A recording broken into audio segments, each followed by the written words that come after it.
हम पहुंच रहे हैं एक ऐसे मंदिर पर जहां पर आज तक किसी को भी पता नहीं है यहाँ का रहस्य क्या है। रहस्यमय कथा श्री हनुमान जी महाराज की आप सुन सकते हो अपने मंदिर के पुजारी के मुंह से। हम आपको जानकारी दिलवाते हैं। जय श्री राम। पंडित जी, ये हनुमान जी का नाम छादवारी कैसे रखा है यहाँ पर? क्या है इसके बारे में, छादवारी नामकरण के बारे में एक यहाँ कथा प्रचलित है। एक राजा मथुर शायर नाम के एक राजा थे। उनकी 3 महारानियाँ थीं।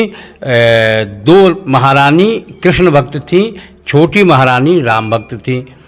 तो छोटी रानी राम जी को अयोध्या से पुख नक्षत्र में पैदल पैदल ओरछा लाई थीं।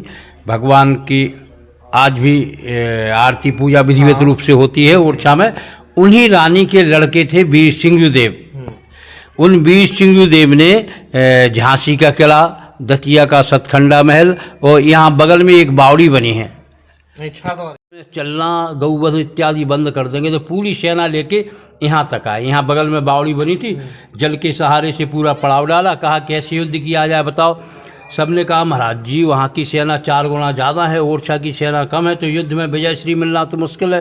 तो क्या करें, हमें तो विजय श्री प्राप्त करना है, गौ माता की रक्षा हो, ऐसा उपाय बताओ।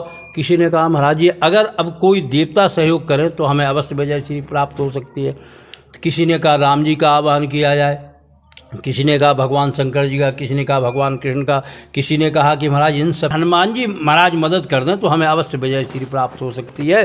तो सबने ही हनुमान जी का आह्वान किया। मरता क्या नहीं करता, युद्ध में जा रहे हैं, बच के आएंगे, कोई गारंटी थोड़ी है। इसलिए सबने ही हनुमान जी का आह्वान किया।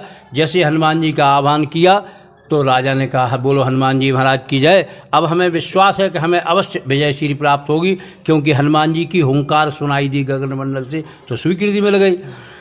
अच्छा, हनुमान जी की आवाज़ आई ऊपर से? ऊपर से हनुमान जी की हुंकार सुनाई दी। जैसे सब प्रार्थना कर रहे थे हनुमान जी की, वैसे हुंकार सुनाई दी। तो अब तो फिर यहीं अब राजा ने प्रतिज्ञा की अन्न जल ग्रहण नहीं करेंगे। तो गौ माता की गोबर का यहीं किला बनाया गया, बाउंड्री बनाई गई और फिर उस पर राजा ने तोप दाग के युद्ध में विजय श्री प्राप्त की। वहाँ गौशालाएँ खुलवाईं, वहाँ की राजा को बंधक बनाया। जब राजा वहाँ से चलने लगे वापस विजय श्री के बाद, तो राजा ने सोचा कि यहाँ का किला देखें। किले में घूम रहे थे तो बेसमेंट में तल घर में यही हनुमान जी महाराज उपेक्षित अवस्था में पड़े थे।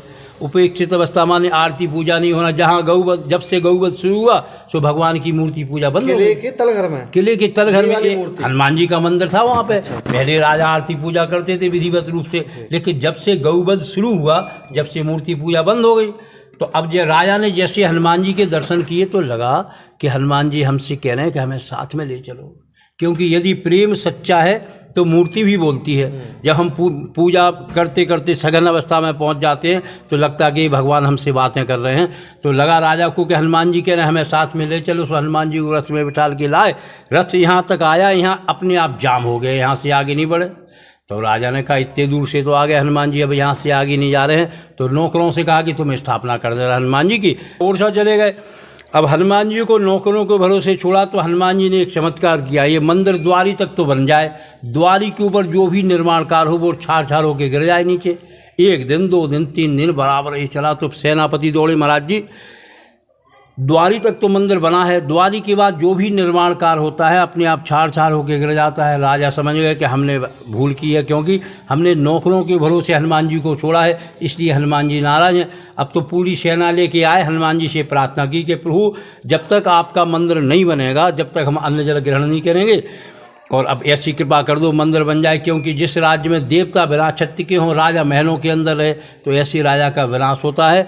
इसलिए प्रभु अब जब तक आपका मंदिर नहीं बनेगा हम वापस नहीं जाएंगे। किसी ने कहा हनुमान जी से बड़ा अगर काम करवाना है तो नाम संकीर्तन शुरू कर दो। तो यहाँ सीताराम सीताराम सीताराम सीताराम नाम संकीर्तन शुरू हुआ। लगभग 11-12 घंटा नाम संकीर्तन हुआ होगा। सो हनुमान जी प्रसन्न हो गए। जो दीवारें हिल रही थी, कमज़ोर थी, वो मजबूत हो गई। कारीगरों ने कहा महाराज जी अब तो दीवारों में मजबूत है। विधिवत रूप से हनुमान जी को स्थापना किया। द्वारी के ऊपर जो छार छार होने की क्रिया थी, इसलिए छार द्वारी के हनुमान जी नामकरण किया। इस मंदिर का नाम छारद्वारी के हनुमान जी है। छारद्वारी। द्वारी के ऊपर छार छार होने की क्रिया थी, इसलिए छारद्वारी के हनुमान जी नामकरण किया। राजा विधिवत रूप से भगवान को स्थापना करके ओरछा चले गए।